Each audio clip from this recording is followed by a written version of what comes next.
മക്കാ മുശ്രിക്കുകളുടെ ഒരു ഉദാഹരണം ഖുർആനിൽ പറയുന്നുണ്ട്, മാ നഅ്ബുദുഹും ഇല്ലാ ലിയുഖർരിബൂനാ ഇലല്ലാഹി സുൽഫാ.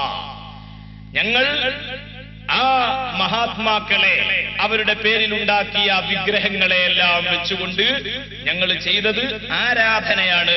അത് വളരെ വ്യക്തമായി ഖുർആൻ പറയുന്നു, മാ നഅ്ബുദുഹും, ആരാധനയാണ് ചെയ്തത്. എന്തിനാണ് ആരാധന ചെയ്തത്?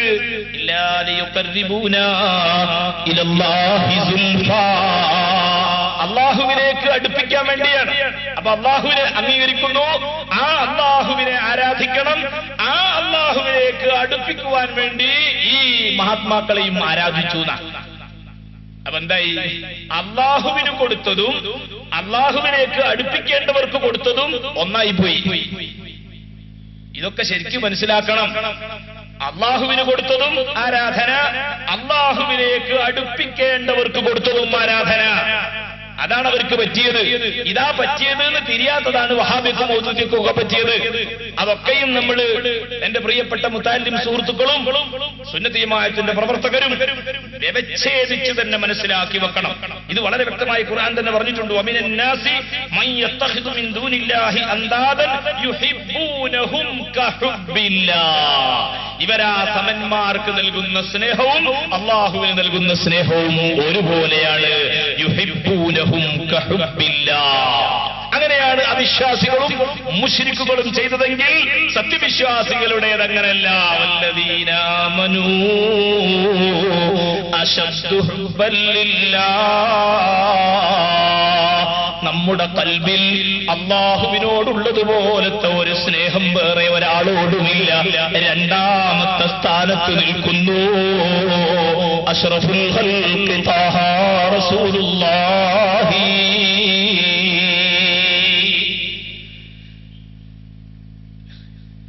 ഈ നിലക്കുള്ള ഒരു അവസ്ഥ ഖൽബിനങ്ങോട്ട് വന്നാൽ വജദ ഹലാവത്തൽ ഈമാൻ, അവിടെ ഈമാനിന്റെ ഹലാവത്ത് എന്ന് പറഞ്ഞ ഒരു സംഗതി നമ്മുടെ ഹൃദയത്തിൽ ജനിക്കും. അത് വിശദമായിട്ട് നബി സല്ലല്ലാഹു അലൈഹി വസല്ലം പഠിപ്പിച്ചിട്ടുണ്ട്. സലാസുൻ മൻ കുന്ന ഫീഹി വജദ ഹലാവത്തൽ ഈമാൻ. മൂന്ന് സംഗതി ഒരാളിൽ ഉണ്ടായി കഴിഞ്ഞാൽ വജദ ഹലാവത്തൽ ഈമാൻ, അവൻ ഈമാനിന്റെ ഹലാവത്ത്, അതിന്റെ മധുരം അവന് നുകരാൻ കഴിയും. ഏതാണ് ആ മൂന്ന് സംഗതികൾ? ഒന്ന്, അയ്യകൂന അല്ലാഹു വറസൂലുഹു അഹബ്ബ ഇലൈഹി മിമ്മാ സിവാഹുമാ.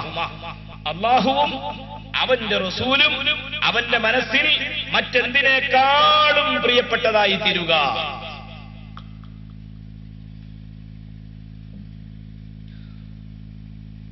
അതാണ് ഒന്ന്. രണ്ടാമത്,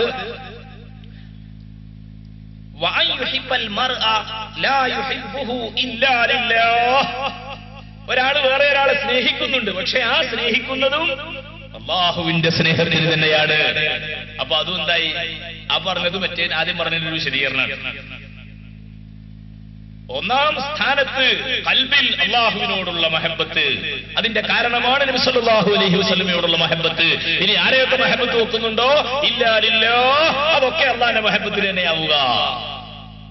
മൂന്നാമത്തെ സംഗതി എന്താണ്?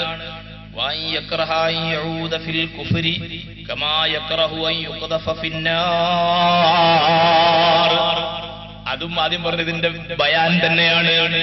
അല്ലാഹുവിനോടുള്ള മഹബത്ത്, ആ മഹബത്തിന് എതിരായി വരുന്ന ഏത് സംഗതികളും നരകത്തിലേക്ക് വലിച്ചെറിയപ്പെടുന്നതിന് വെറുക്കുന്നത് പോലെ, അഗ്നികുണ്ഡത്തിലേക്ക് വലിച്ചെറിയുന്നതിന് വെറുക്കുന്നത് പോലെ ഖൽബിൽ വെറുപ്പ്. എല്ലാ സ്നേഹവും സൃഷ്ടാവായ അല്ലാഹുവിനോട് മാത്രം. ഇങ്ങനെയുള്ള ഒരവസ്ഥ എന്റെയും നിങ്ങളുടെയും ഒക്കെ മനസ്സിലുണ്ടാകേണ്ടതാണ്.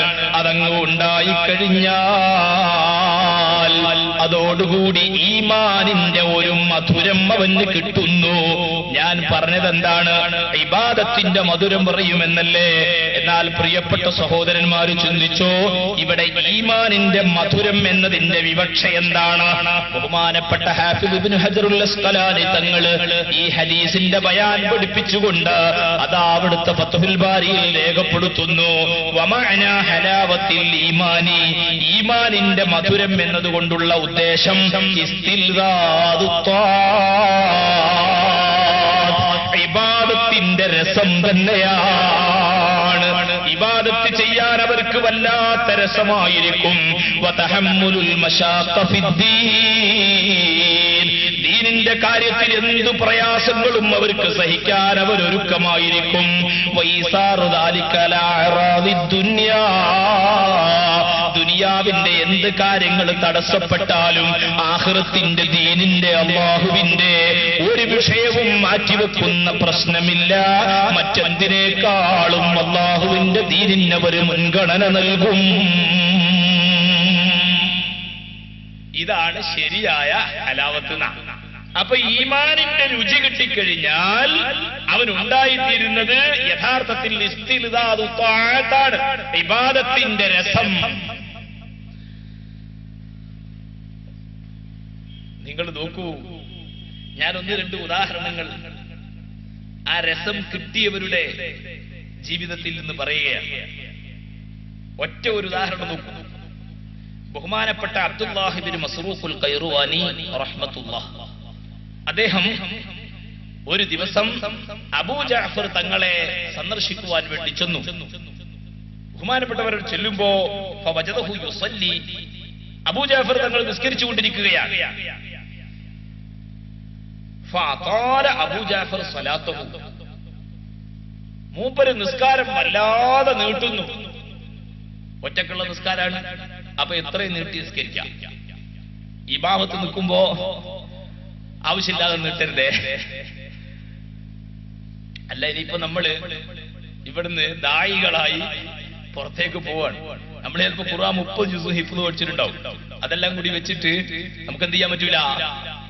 ഇമാമത്ത് നിസ്കരിക്കാൻ പറ്റൂല. ഇമാമത്ത് നിൽക്കുമ്പോൾ നീട്ടി നിസ്കരിക്കണമെങ്കിൽ മസാലകൾ പഠിച്ചത് ഞാൻ ഒന്നുകൂടി ഓർമ്മപ്പെടുത്തുകയാണ്. അവരുടെ പിന്നിലുള്ള ആളുകള് മഹ്സൂരിങ്ങളായിരിക്കണം. ഒരു നിശ്ചിത ആളുകൾ അവർ ഉസ്താദങ്ങൾ എത്ര മണി നിസ്കരിച്ചോ, അങ്ങനെയാണെങ്കിൽ നമുക്ക് നീട്ടി നിസ്കരിക്കാം. അല്ലെങ്കിൽ ചെറിയ ചെറിയ സുഹൃത്തുക്കൂതിന് വേഗം നിസ്കരിച്ച് സലാം വിട്ടിയ ആളുകൾക്ക് പോണ്ടേ. ചില ആളുകൾ